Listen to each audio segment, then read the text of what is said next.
Morning.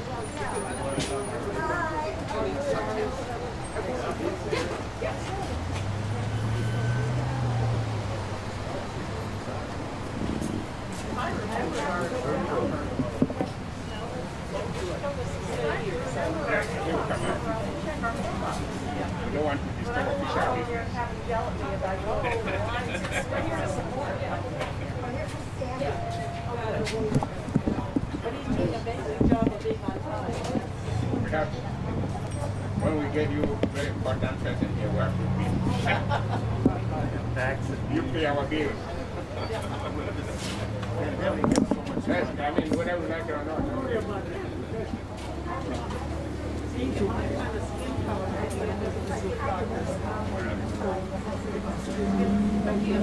Es muy importante que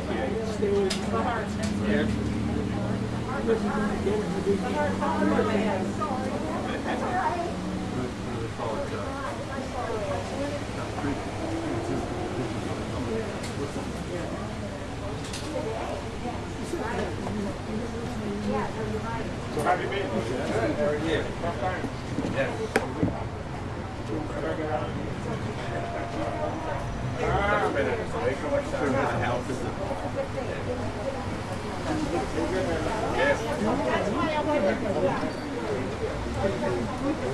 In November,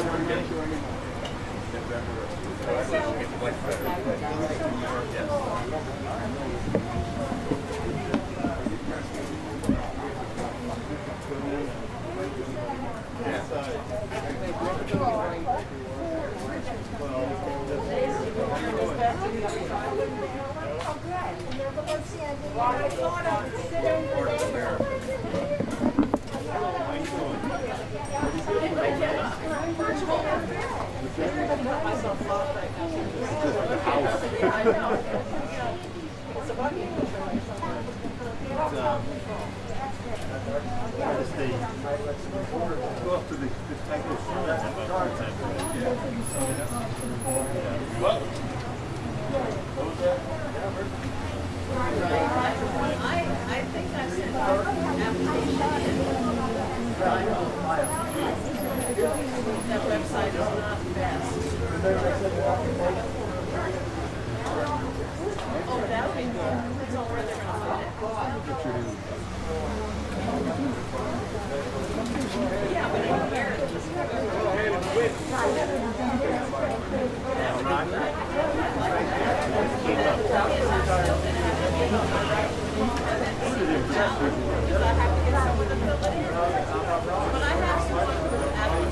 Why did they want to say?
just about ready to start. I have to So go that's see what one other you were smoker, and working then on that. we're gonna figure out how we're gonna socially distance from each other. And then,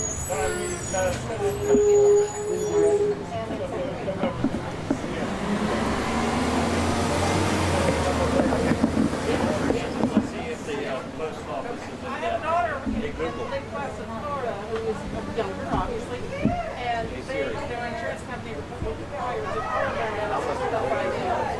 And they've got blood pressure and all sorts of other things. Young people. So there they are. So it's thank you for taking this. I'm just so going to take this solution with Maybe they're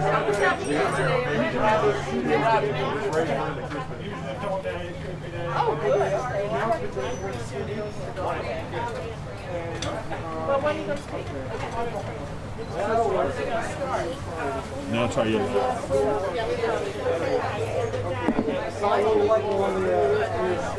And then they were supposed to have.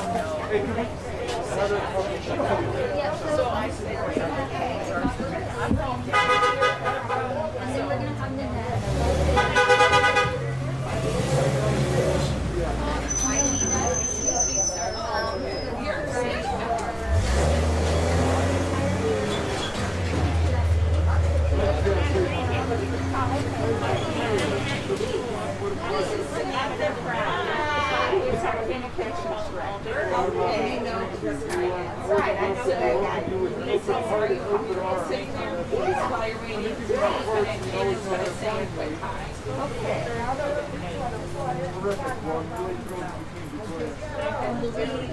Hello, Louise. Hey. What a pleasure. What a pleasure. yes, it's good to see you. I'm so happy you came. Yes, and Louise is our third speaker, and she's going to sit right here. while Good she's deal. waiting. okay. And so the only thing I didn't see were Paul and Paula. Do you know, were they here or they? I'm going to tell them. Oh, okay. Oh, there you are. Hi. Paula, nice to see you. Good to see you, sir. Thanks so much for coming. Oh, we're glad we heard about it. And I love your mask. That's great. One of my Everybody, favorite on behalf of the Democratic Club, we're glad you're here, but maintain your social distance, Glad please. everybody's coming. Hi, Jamie. Jamie, how are you doing? We'll get to that. That cost was $8.8 million. Maintain your social distance, Not a very please. profitable business.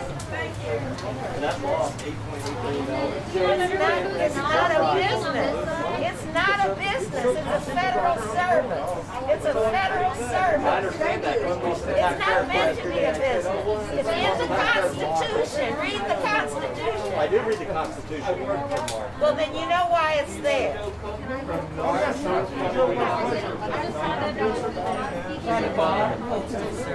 Bob, I'm Roger. If you miss anything, Bob Hassler. You met Jesse, I met Jesse. and you met Dottie. Where's Dottie? They're back there. There's Dottie, and she's the Navy vet, and Bob is the World War II and Korean vet, and Jesse worked for the Postal Service. Yes, so 26 Jesse, yes, years. yep. So Bill was the Nira. Well, you Was not yet there. Roger. Hey, Barbara Levin, all the way from Baltimore.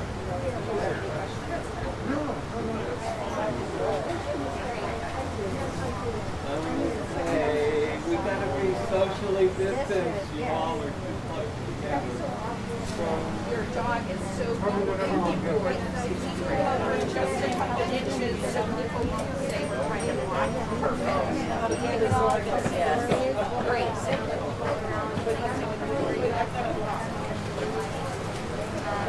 I don't want to fall off. I get really scared in a wheelchair.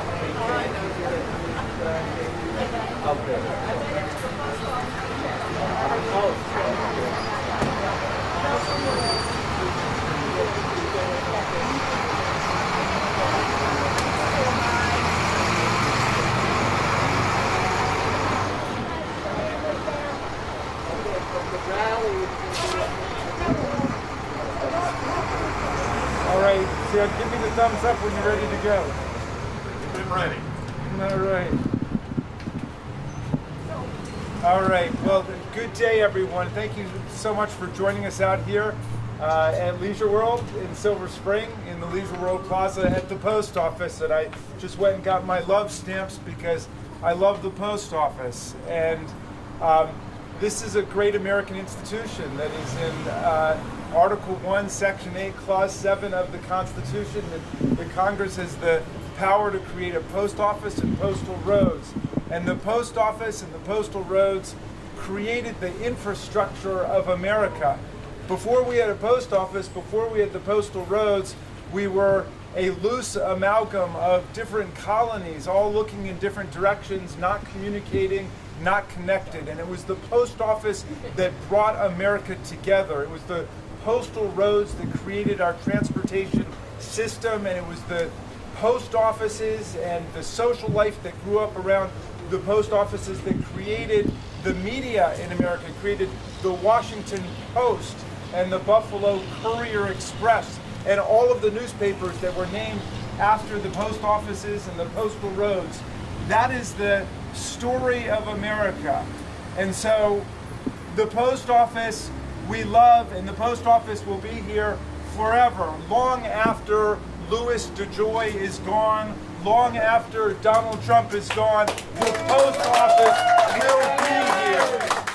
The post office will be here. And we have come to defend the post office. It's an extraordinary thing, my friends, that in 2020 we have to rise to the defense of the post office against the government itself. Just like we have to defend the census against the government itself. Just like we have to defend the election against the government itself. And so there is a national day of action taking place right now that we are a part of. And we are trying to be as careful as possible with the social distancing, but there is a massive outpouring of public sentiment against these hostile maneuvers against the post office that are taking place from Donald Trump and Louis DeJoy and their allies. And the people are standing up and we're saying, stop carting off our mail collection boxes across America. Stop dismantling the mail sorting machinery across America. Stop interfering with the postal workers doing their jobs. We stand with the letter carriers.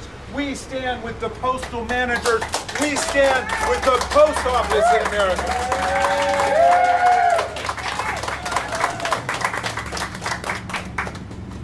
Speaker Pelosi has called us back into session for this coming weekend. We will be here on Saturday and Sunday as long as it takes to pass the $25 billion in emergency funding that Donald Trump's own Postal Board of Governors said was needed to keep the post office running. All we are saying to our friends across the aisle, all we're saying to the Trump administration is listen to the Board of Governors that Donald Trump himself appointed. We need $25 billion to rescue the post office. This is our post office. I could understand if Vladimir Putin was trying to destroy our post office. I could understand if Viktor Orban in Hungary was trying to destroy our post office. I could understand if the Chinese Communist Party was trying to destroy our office. Why is the President of the United States trying to destroy the post office for the people of the United States of America? All right, my friends, people are being hurt right now. We know the target is to demobilize the post office for Election Day, but people are being hurt right now. We have veterans across America who cannot get their medication. The VA has set up as the main method of getting people their medication, postal delivery. Right. And the vets can't get their medication.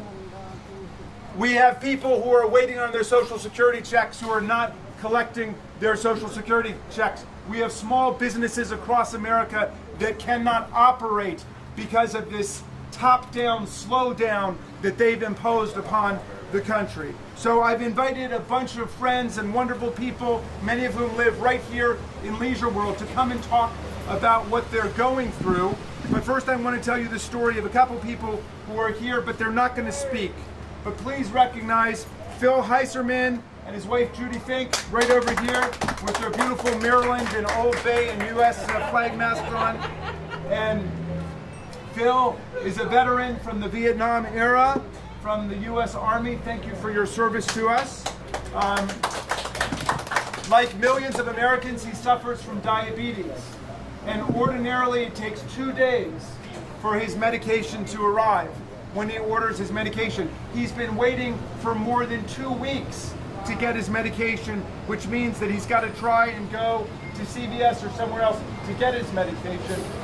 This is a dangerous situation that we're putting our people in, and I know that both Judy and Phil are very worried about the election too.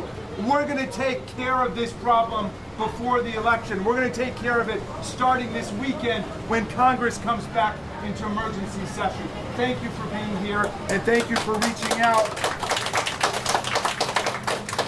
Also behind me, now you know I'd be giving everybody a hug, but it's not safe.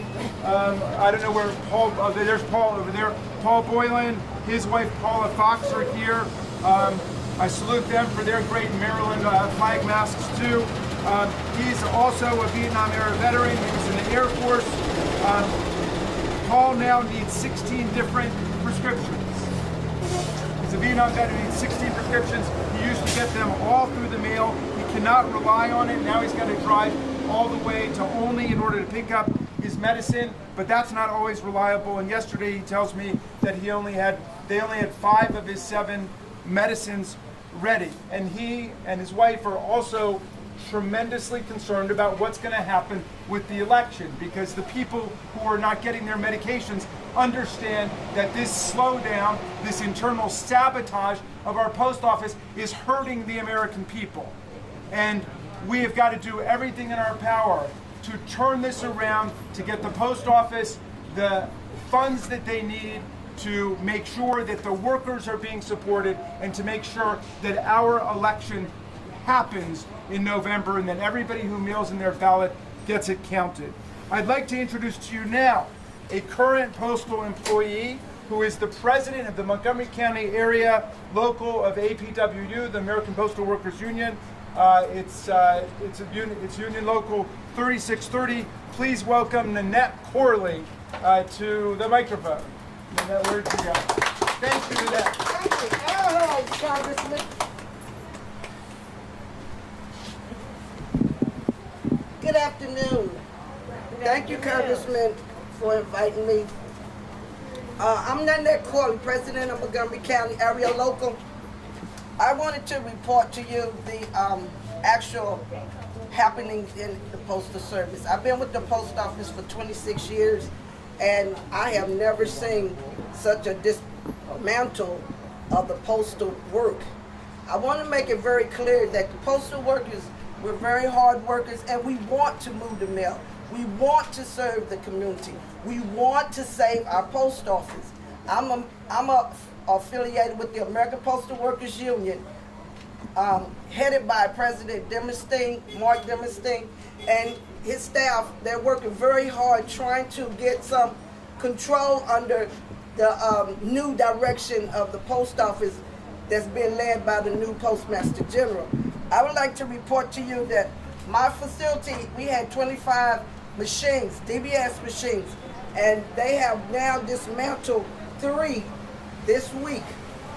Between the last 4 or 5 days have been dismantled, and they're destroying the parts of it.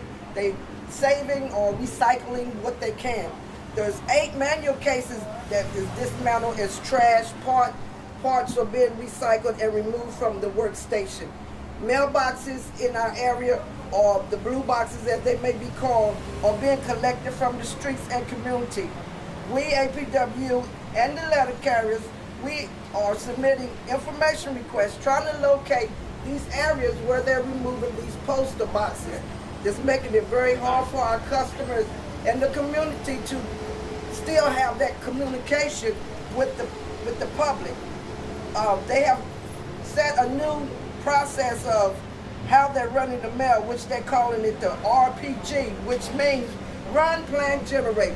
a manager had told me yesterday that it means to maximize the throughput. When you put the mail on the machine, the throughput number is supposed to increase. Well, it makes no sense to me because we have employees coming in at 1 o'clock but not allowed to start the machine till 2:10. And it's very disheartening for them because they want to do their job. Why hold the employees an hour and 10 minutes when the mail is sitting there waiting to be ran? The same example for the 1 o'clock employees is happening with the 5 o'clock employees. They're not allowed to hit the button to run the mail until 6 o'clock. The night crew at 8:30 are complaining that they're being told not to run all of the mail on the working floor. So they pushes it to the side till the next day.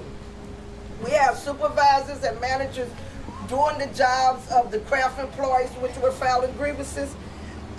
They redirected the district areas, whereas we, Montgomery County Area Local, was under the CAP Metro District that includes Baltimore, Capital, Southern Maryland, D.C., Northern Virginia, Richmond, Atlanta, Greater South Carolina, Mid-Carolina, Greensboro. The new districts are at New York, Baltimore, Central, Connecticut, Valley, Greater Boston, Long Island, New York, Northern New England, Northern New Jersey, Northern Virginia, Philadelphia Metropolitan, Richmond, South Jersey, New York Metro, Westchester, Western New York, Western Pennsylvania. This is from the USPS organization redesigned by David Wim, Chief Logistic and Processing Operation Officer. I may have missed a district by typing error. The delay of the mail.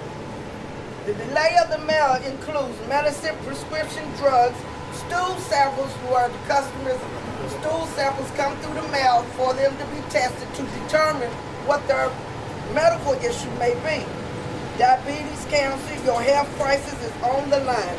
Birthday cards, wedding invitation, MVA notices, court orders or notices, veteran care packages, report cards, letters to prisoners, election ballots, any and all mail-able items, or possibly with intent to slow down for delivery of the mail.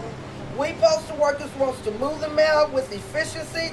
We can move the election ballot with efficiency if management allow us to do our job. We are not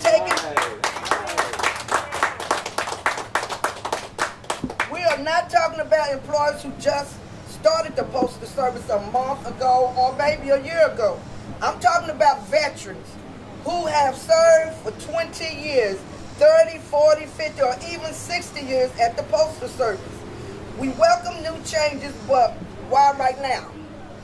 Why not immediately after Christmas? Some may ask, why after Christmas? During period. It slows down during that process after December. We can work the mail with the standard professionalism, the excellence and greatness which the public most time would say they trust the postal service. We love our job and we love serving you. What do we do to get around this confusion? What do we do to get around this confusion and this dismantlement? I'm glad you asked. We encourage you to early vote. Request your voting ballot. Vote early if you can. For poll goers, prepare yourself with an umbrella for the sun. Bring yourself a folding chair. You may need to bring breakfast, lunch, and maybe dinner. Plenty of water. Hand sanitized napkin, toilet paper, or tissue, and a jar or container with bleach. You may have to use it to urinate in. But we are going to vote. We want to serve you. We love our job. We want to stand with the public. Who post office? The people post office. Who post office? The people post office. Howard to the people.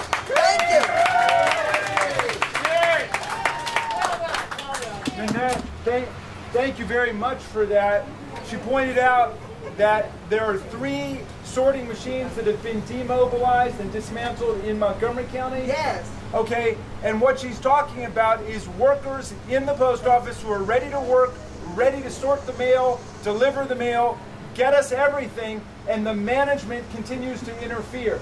I think she's saying that there are at least 2 hours a day that are wasted when they are preventing workers from engaging the machinery to get the mail to the people. This is internal sabotage ordered by the highest levels of the U.S. government, going all the way up to the Postmaster General and perhaps beyond that.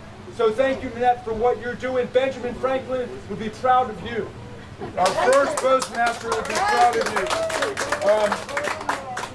And I want to say, you know, a lot of our presidents have been involved with the Post Office of the United States. President Lincoln was a postmaster, local postmaster general. Harry Truman worked in the post office. We only have one president who's been trying to attack and destroy the post office, but we're not going to let him get away with it. We're going to stop it this week. I want to introduce to you Jessie Fitzpatrick, who lives here at Leisure World. She worked for the Postal Office for 26 years in St. Louis, Missouri. And she was also a union steward. Jessie, please come on up.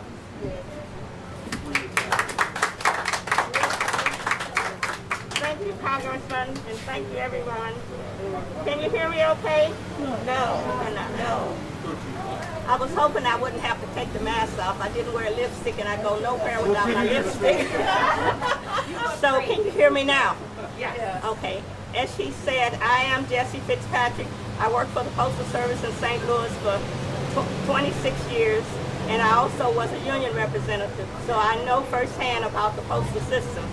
The postal system is a great institution. It is as an American as apple pie, so we know that the American Postal Service is part of our institution. First of all, I want to tell you all, if you have trouble with your carrier not bringing your mail now, it's not the carrier's fault. They are dedicated people. They are hard workers, professional, because I worked beside them for many years. I represented many of them for many years. But the whole culture of the postal system has changed. I personally get my prescription through the mail, and I've always gotten my prescription like clockwork. But it was just only this month that I had problems with my delivery because of the system, the way they are changing things. Also, I want you to know that I had heard that they're going to dismantle the letter sorting machines, and they're going to have the employees sort the mail by hand. And that will be a nightmare because I lived through that era. I didn't have to do that, thank God, but I know I observed people doing it. And it takes forever to sort mail manually. So in this time of the election, we really need to save the postal system.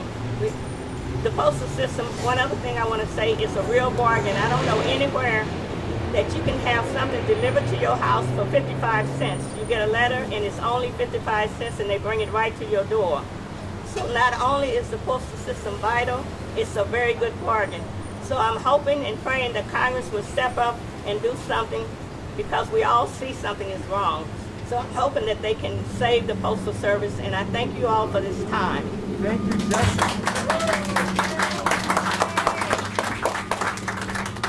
And Benjamin Franklin will be proud of you too, Jessie.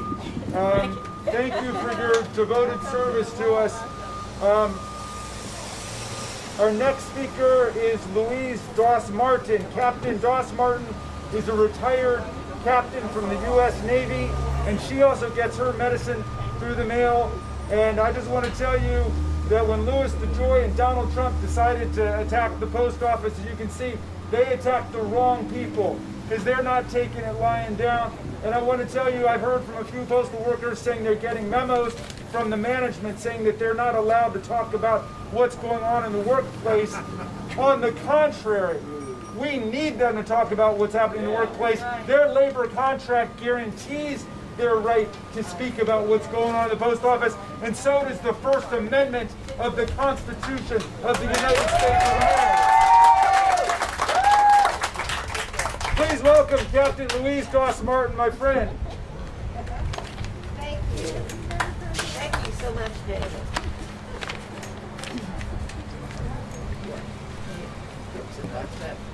I can get this off. Good afternoon. Good afternoon. I'm very pleased to be here and hope to continue to be here if my medications keep coming. I was a commissioned officer in the U.S. Public Health Service for 30 years. I've served all over the world. I've been in Russia. I was in Russia for a month consulting and helping with maternal and child health. My background is in infant mortality and maternal mortality. And I was pleased to serve and honored to serve. I am absolutely, this is outrageous what we are being put through. Our lives are being risked. I realized about 2 weeks ago that my hypertensive medications were 10 days late getting to me. And you know, with hypertension, you can have a stroke. Yeah. Especially with Donald Trump as president. Absolutely. My blood pressure has been out of control. And he keeps talking about the elections being rigged. He's rigging it. It's being rigged because of the corrupt officials that we have now at the national level. It's absolutely outrageous. They're risking the lives. There's a wonderful 501c3 organization called Vote Vets. They're an advocacy organization for veterans. And they estimate that 330,000 veterans in this country depend on the Postal Service for their prescription medications. What if you have diabetes and you've run out of your insulin? What if you have serious heart disease? They're endangering our lives. So they're endangering our lives in two ways. Number one, with our medications being stopped, and number two, with requiring that we go to the polls to vote and don't have the opportunity to use a mail-in ballot. That is what's behind this whole sabotage. And it's quite interesting to me that the president and his family sit in the White House and order their absentee ballot, but they're making sure that it's not going to be available to the rest of the citizens of this nation. We cannot tolerate this, and I certainly hope that our wonderful congressional representatives will be able to do something about this serious, very serious problem that we're now suffering from. Thank you so much.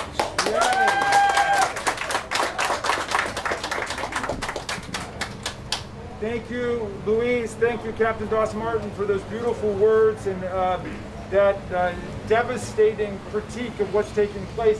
We were hoping that we'd have time for more speakers, but we got to go over to Leisure World. We're having a rally there, so. Can we get a quick question in? I got time for one question. Then we go. Yeah. How do you respond to the Republican argument that the Democrats are spinning a conspiracy theory here, that mail volume has dropped dramatically, since 2002 because of electronic messaging, and that this is simply an effort to get the budget under control and run the post office more efficiently? The Postal Board of Governors appointed by President Donald Trump has asked for $25 billion. Right. And then the president later said the reason that he was not going to reach an agreement with the House of Representatives on the HEROES Act was because there was $25 billion in the budget for the Postal Service. So they are backpedaling like crazy right now, and they better, because the post office is the single most popular public institution in the United States of America. Don't mess with the post office. Don't mess with the post office. Thank you very much. Thank you all for coming, everybody.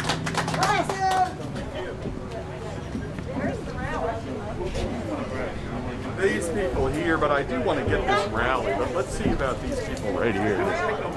Or we could. Or we could talk to this lady right here.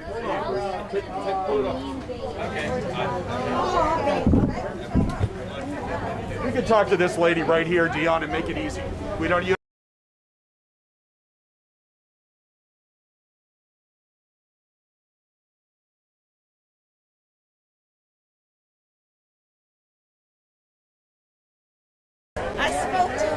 one of your, Okay, we're going to in a big hurry, so let me just Okay. stay on track here. okay, How late is your medicine? 10 days. And who do you blame? I blame the Trump administration and this new postmaster. It's 10 days late. I had to go to Walter